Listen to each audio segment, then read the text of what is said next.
say, kids, what time is it?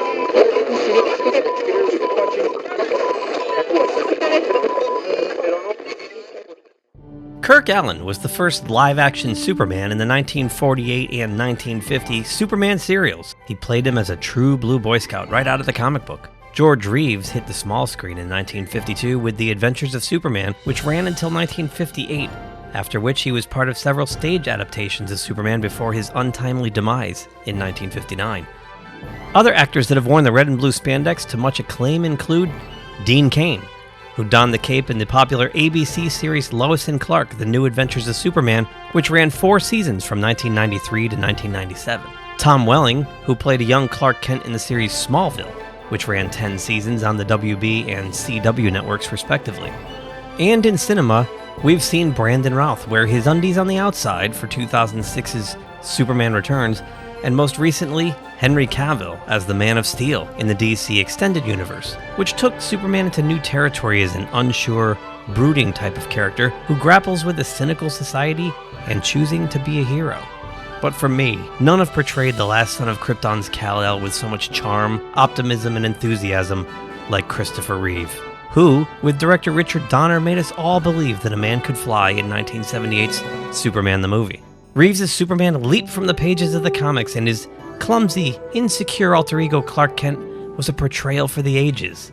The Reeve Superman film spawned 3 inferior sequels that ran out of gas in 1987, succumbing to declining box office. The 1978 score by John Williams has also become the quintessential theme for all things Superman to this day. Margot Kidder was also, in my opinion, far and away the best screen adaptation of Lois Lane. Kidder's snarky, cocksure, impetuous, Pulitzer-driven reporter for Perry White's Daily Planet has set a benchmark that has not been rivaled by any actress for the role since. For me, it doesn't get any better than Christopher Reeve, Margot Kidder, and Gene Hackman in Richard Donner's Superman the movie. It's the gold standard. Which brings us to the latest screen adaptation of Clark and Lois with the CW's Superman and Lois, starring Tyler Hoechlin as Clark Kent Kal-El, and Elizabeth Tulloch as Lois Lane, and it co-stars Alex Garfin as Jordan Kent, Jordan Elsass as Jonathan Kent, and Emmanuel Criqui as Lana Lang. And now here are my thoughts on episode 1. Hey, thanks for joining me on this way overdue review of Superman and Lois episode 1. I do plan on covering every single one of the episodes, so bear with me as we catch up. The show's coming back from a hiatus in about a week, and I'm looking forward to getting back on board with that. So before we begin, I just want to say that there's one word to me that covers the whole show, and the word is tone. We've seen a darker take on Superman, a kind of an unsure of himself Superman with Henry Cavill's portrayal, and that's no fault of Henry Cavill's, just the direction they wanted to take the character in the movies. But this show kind of feels more like Richard Donner's 1978 Superman.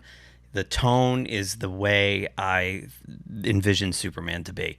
As you know from the open you just watched, I'm a huge fan of the 1978 film and Christopher Reeve's portrayal of an enthusiastic, optimistic Boy Scout Superman. So, the kid who grew up in Smallville and now lives in Metropolis, and brings that all-American farm boy kind of philosophy to everything he does, right? So, the show pilot begins here with kind of a prologue. It catches you up on Superman's origin really quick, in case you don't know, that he's the last son of Krypton. He comes to Earth in a little ship and crashes, and he's found by a couple that don't have children, the Kents, Jonathan Sr. and Martha, and they raise Clark on the farm here in Smallville. At one point in Clark's teens, Jonathan has a fatal heart attack, leaving Clark and Martha to tend the farm, and for Clark to learn how to grow and become a hero, the Superman hero that we know. And he does that through the teachings of Jonathan and Martha, and also from messages Jor-El has left him inside the Kryptonian crystals, inside his capsule, and in the Fortress of Solitude. So he grows up, he moves to Metropolis, and then we get this great scene where he's kind of Superman for one of the first times. And this is awesome because it pays homage to not only the Max Fleischer costume from the 1940 animated series, but also the Action Comics #1, Superman's debut in June of 1938. And there you can see the comic cover with the green car, and he's saving him. And there you have it right there. So really, really cool scene. And what follows, to me, set the tone. It told me where the show was going to go. When he walks up to a young kid who is observing, whose hat blew off when he saved him from the car, and hands him his hat back. And this says it all. Here you go, friend. Thanks. Cool costume. Thanks. My mom made it for me. I mean, what a great line. My mom made it for me, right? So there's the costume from the fantastic... If you have not seen these, the Max Fleischer Superman cartoons from the 1940s are spectacular. The animation is just...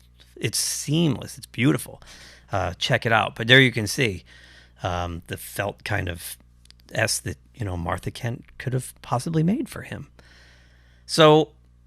Then we see him get his job at the Daily Planet, and he meets Lois Lane for the first time. And again, going back to the intro with Margot Kidder, my favorite Lois Lane, she wasn't glamorous. She was just kind of that gritty, sassy, career-driven kind of woman that Lois Lane needs to be. And I think Margot Kidder just completely nailed it. And I think Elizabeth Tulloch is a darn close second.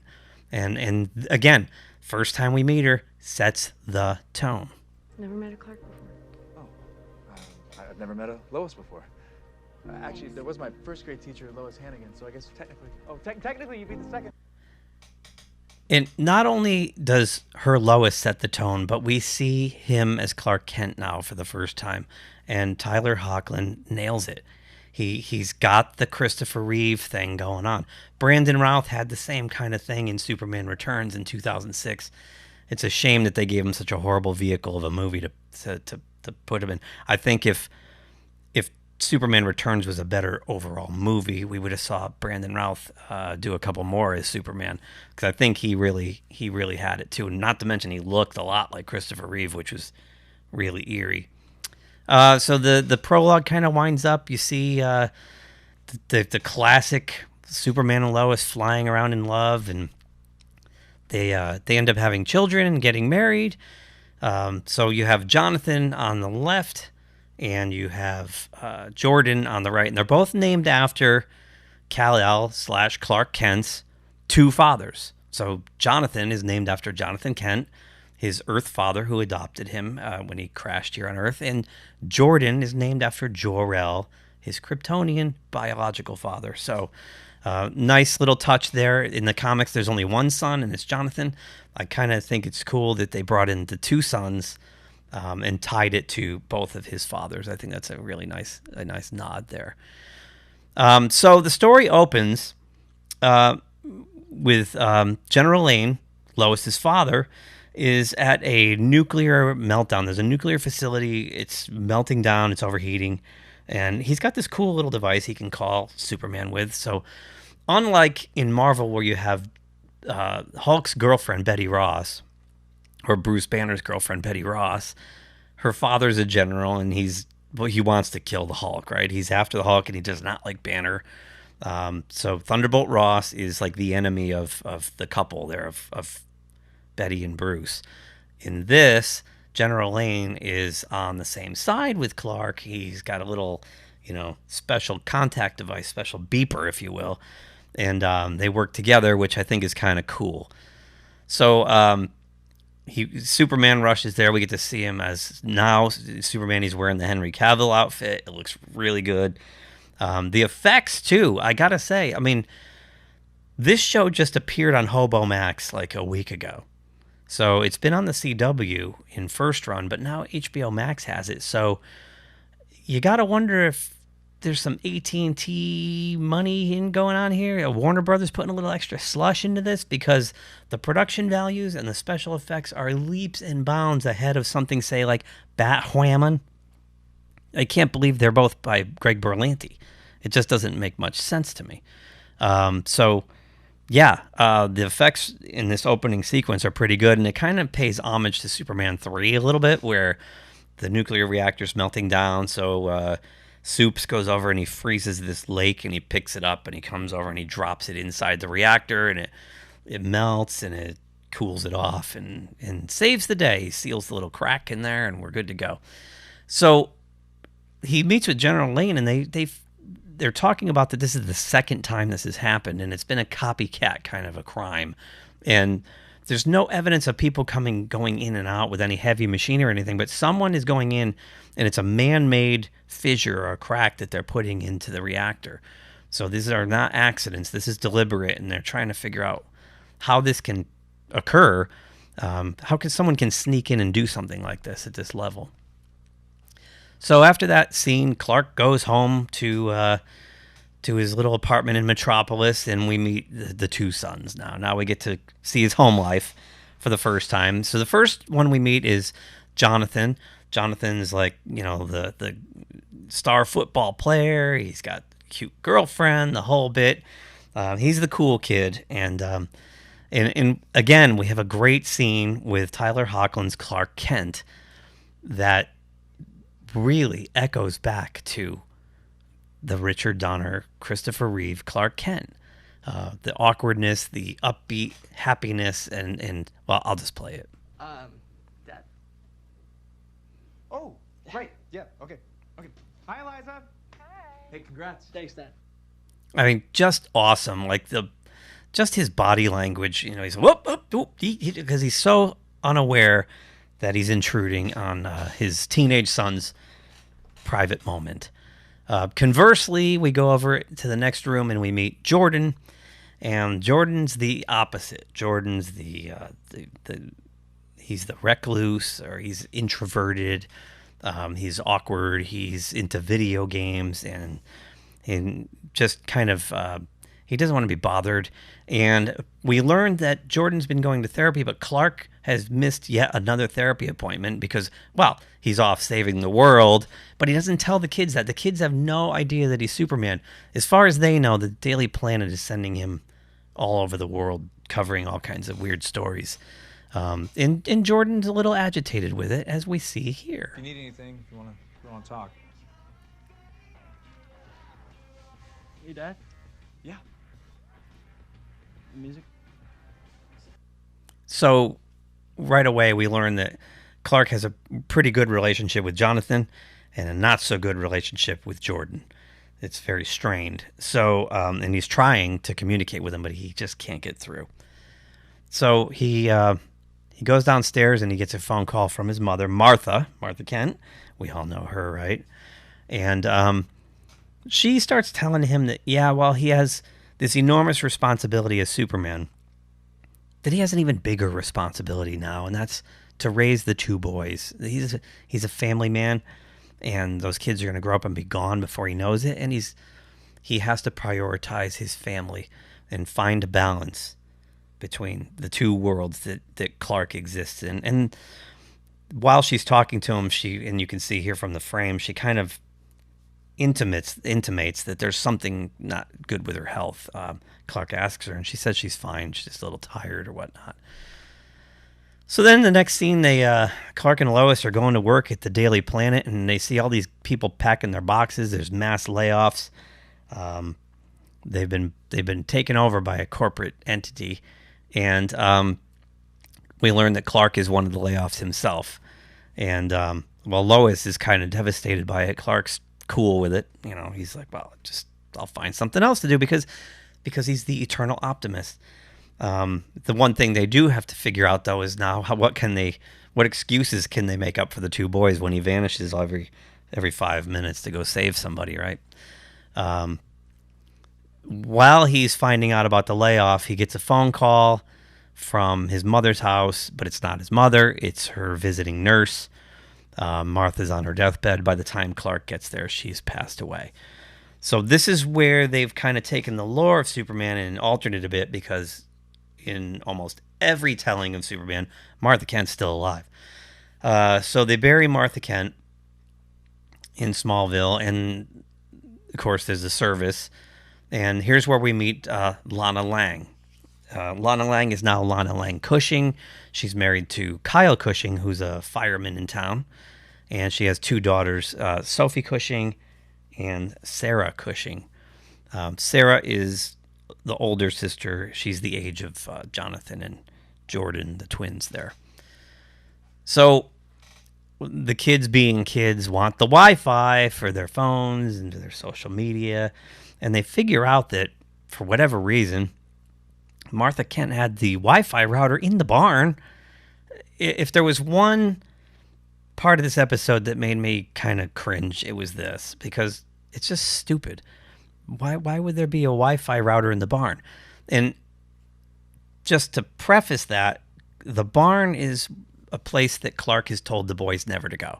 He tells them to stay out of the barn. Do not go into the barn for whatever reason. So they go in the barn, and the Wi-Fi router's locked up. It's got red lights, and Jordan says, I'll go up there and I'll reset the stupid thing. And he falls. And when he falls, all those pipes you see down there, there's more. They come down and they smash down on top of him. And oh dear, what could possibly have happened?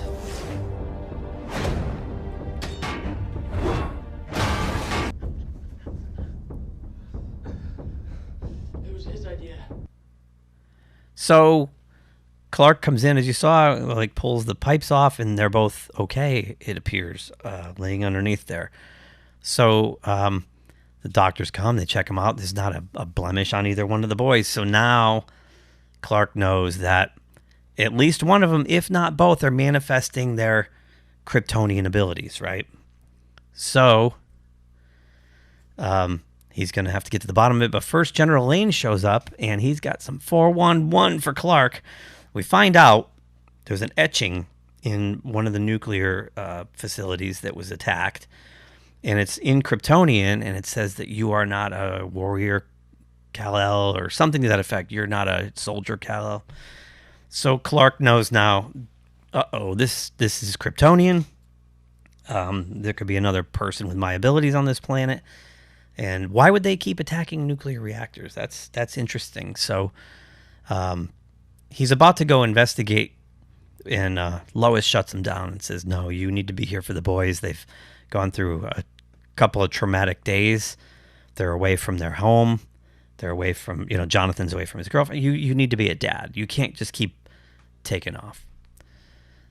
So the next day, they go down to the bank where Lana works, and then they find out that Martha is broke, and the farm is going to be repoed by the bank because when this guy Edge, this corporate bastard, came to town, people were like refinancing their farms through him, and he's a crooked guy. So he was basically pyramid scheming with their money or whatnot.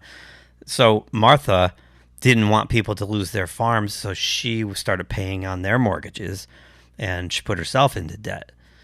So this is a little shocking news, and Clark's got like 24 hours to sell the farm or something like that. I couldn't quite remember. But while they're out, the boys, knowing that something is up, because they know, like, why were we not hurt by these falling pipes? Like, somebody should have been hurt. And I think they each suspect each other right now of having some kind of weird thing going on. So they decide to investigate the barn where they're told not to go. And they climb down through this little hatchway, and they find this spaceship. And they don't really know what it is, clearly. But in the spaceship, they find the crystal, one of the Kryptonian crystals, or the Kryptonian crystal. So they know that it's time to confront Dad about this UFO that he's been hiding in the barn all this time, right? So Clark comes home, they confront him, and he realizes that he can't trick them much longer. They're growing up, they're not stupid, they're going to figure it out, so better that he tell them first. So he reveals himself as Superman, and it goes over worse than he thought. Both boys are really upset with him for lying, for keeping secrets. Where, again, Clark being is honest, he can't tell lies, he's as honest as he can be, doesn't see a problem with, like, trying to protect them until they're old enough to know the truth. They don't see it that way. And there's another scene that's kind of heartbreaking for Clark because, again, he's trying to do the right thing, and it gets it gets completely spun backward in his face. You may have been sent here to be some hero, but you sure as hell weren't sent here to be a father. Just leave us alone. So at this point, even his relationship with Jonathan took a hit. So there's a really great scene right after this with Lois and Clark. They're sitting on the porch, and there's this is what I love about the show. It's got the right tone and momentum. Like the two characters, Lois and Clark, are such incredible support systems for one another. Like, it's kind of funny because Superman, and the whole idea of Superman is this whole ideal of having perfection. Everything's perfect, right? The perfect life, but Lois and Clark represent something that's kind of something from days gone by, like that perfect marriage, that perfect relationship where they both respect each other as individuals. They both respect each other for what they do in life, but they're there for one another when they need to be. And it's phenomenal. And one thing I also wanted to mention, and we'll see it as we go into subsequent episodes, is the color palette of this show is very indicative of mood and tone. And the scenes in Smallville with the Kents are generally in a warm orangey yellow kind of a color palette. And say, we're going to see with like Lana Lang in her issues are very icy blue. And when there's conflict, like the scenes at the Daily Planet at the beginning of this it's kind of an icy blue palette because, times are not good at the Daily Planet. So, as we go forward with each episode, keep an eye on the color palette and how it shifts from scene to scene and from, character sets to character sets. So at this point, Clark gets called away. Another nuclear reactor is going to melt down. But this time, he flies into a bit of a trap. When he gets there, there's this guy in like a super, not a super soldier. What would you call this thing? Battle armor. Guy in the battle armor who's got equivalent strength, whether it's the armor or him or both. So Clark is immediately in a bit of a trap. Parallel action. The two boys go to this bonfire that Sarah told them about at the wake, and again, it's a bit of a trap for Jonathan. Jonathan and Sarah had a little bit of a connection at the wake. They kind of seemed to be a little, I wouldn't say flirtatious, but there was definitely there was a, what do you call it? A thing happening. So Jonathan makes his move at this party. Unbeknownst to him, she's got a boyfriend, Sean, who's on the football team. So it does not go well for Jonathan. So it keeps cutting parallel action now between the two Kents, Clark and John. Jordan, not Jonathan. Jordan and Sarah have the thing. So Clark's in this aerial battle with this battle suit guy, and Jordan is going to be in a battle with the football player any second. So they're both kind of almost overmatched. What's great here too, again, is the tone of this. So much like in Richard Donner's Superman and Superman 2, which he did the bulk of, and then they fired him and replaced him for some reshoots. Sounds familiar. And in Superman 2, when Superman's taking a lot of damage and he's causing a lot of damage in Metropolis, he decides to take the fight away from the civilization, away from property, away from getting citizens hurt or killed. Unlike in the Man of Steel movie where Metropolis just gets pancaked.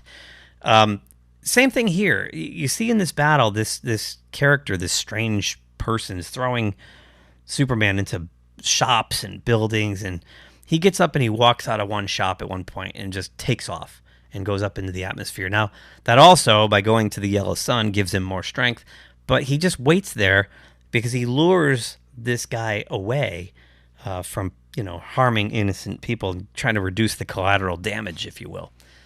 So, while that's going on, Jordan really loses his cool. He's getting the snot beat out of him, and he fires his heat vision that he doesn't know he has, into the bonfire, and the gas and everything, it just blows up. Tons of the kids from school get injured, and it's just a big kerfuffle, if you will. So The only remnants of your real home, kryptonite, make you sick. So at the same time, his father's also at a low point, gets stabbed with a shard of kryptonite by this strange person, and loses his powers and plummets to Earth.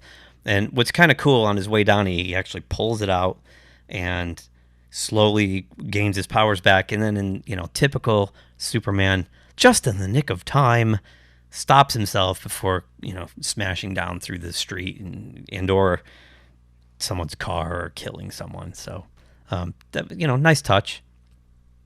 So he leaves the fight and finds out what happened at the bonfire. He goes down there and finds the two boys with the firefighter crews. The EMTs are all out there. Immediately knows that this was no accident. And based on what happened with the pipes in the barn and now this, knows that one of his sons or both of his sons have powers. And it turns out that it's Jordan. So there's a great scene here where Jordan, who already feels kind of exiled from social circles, now feels like an even bigger, oddball, or now misfit, if you will. So Clark sits down with him and kind of just tells him exactly how he came to Earth and how Jonathan and Martha raised him and taught him all these great values. And the most important thing, he said, they were always there for him, no matter how much he struggled with what he was going through, learning to cope with being an alien and cope with his powers. They were always there to listen. And he realizes now that he's not been the best dad, and he's been a horrible listener. And he promises Jordan that he's going to be there for him now all the time, come hell or high water, and he's going to help him learn to control his abilities and help him grow as a man. And again, you'll see the yellow orangey color palette because these are positive, happy people, right? With lots of love. That night, or the next day, Lana Lang comes over and she's ready to make the sale on the farm. And Clark and Lois drop a bomb and tell her they're going to keep the farm and they are going to move to Smallville. Of course, they make this decision before they ask the boys, but then they go ask the boys how they feel about staying in Smallville, and they're kind of cool with it. Jonathan seems a little less enthusiastic because, he's star of the football team and the whole bit, but he's willing to adapt. And again, it's just the pilot, but you already see the relationship with the two boys and how they pull for one another and they root for one another. And yeah, there's a little bit of jealousy and there's a little bit of tension, especially once we realize Jordan is the one with the powers, which was the only other obvious thing. I mean, reading articles leading into this and the way they teed it up in the beginning that Jonathan's the perfect kid and he's the star football player and the great gifted athlete. And it was obvious that he would not be the one who manifests his powers. They said only one of the sons would get it. It was obvious it would be the awkward kid, Jordan. So that's exactly what happened. So they decided to stay and make hay in Smallville. And then again, there's another phenomenal scene to close this out where this is Clark Kent in a nutshell. You two follow me out to the barn. I want to show you a few things. Superman things? Like how to attach a plow to a tractor. Dad, we have questions. We just found out our dad's Superman. I mean, like thousands and thousands of questions. Just a really, really fun show. It's just full of good vibes, good tone. I really love it. It is Superman. I think this guy, Tyler Hoechlin, he's got it down. He's nailed the Clark Kent, which to me is the more important thing to do. Anybody can, punch something in a Superman suit. To get the Clark Kent, to get the nuance of Clark Kent correct, and to make them feel like two separate entities is what makes this work for me, and it does. So then we just have this quick little epilogue scene. Our strange person returns to some base, and is addressed as Captain Luthor. Is it Lex Luthor? Who knows? He takes his mask off, and there he is revealed. So the thick plottins, and we'll find out who this gentleman is in the next episode. So to wind it up, I think Todd Helbing, who's the showrunner on this, clearly is a fan of the 1978 film. I think he's a fan of the classic comic books, and he kind of adapted a recent run in the DC Rebirth from 2016. Feels a lot like this show. It's very similar. It's Clark, Lois, and Jonathan. They live in Smallville, and Jonathan's manifesting his powers, and Clark's kind of bringing him along, and it goes in a much different direction from there. Well, this is episode 1, but the similarities between living on the farm and the kid manifesting powers and the whole bit, it seems like it's a bit of a pull from here. So, well, that's it. That's episode 1. That's the pilot. Went a little longer than I wanted to, but again, it was a 90-minute show. I wanted to kind of touch on everything and set the tone going forward. Please leave comments, smash the like button, let us know what you think. I will be back very, very shortly with episode 2 review, because I got to catch up, because episode 6 is going to air very soon. And hopefully this doesn't turn into a bait and switch like The Flash and Arrow did. I hope that they can keep this show just like it is and just continue to build on it. And they don't go and pull the rug out from under us and give us the typical CW trash. So thanks for watching. Until next time, this is Keith saying, keep geeking out, Geek Timers. If you like this video, please subscribe to the channel. If you subscribe, make sure you click the little bell icon to be notified anytime someone from our show drops new content here. Thanks for watching, and we'll talk to you soon. Say, kids, what time is that?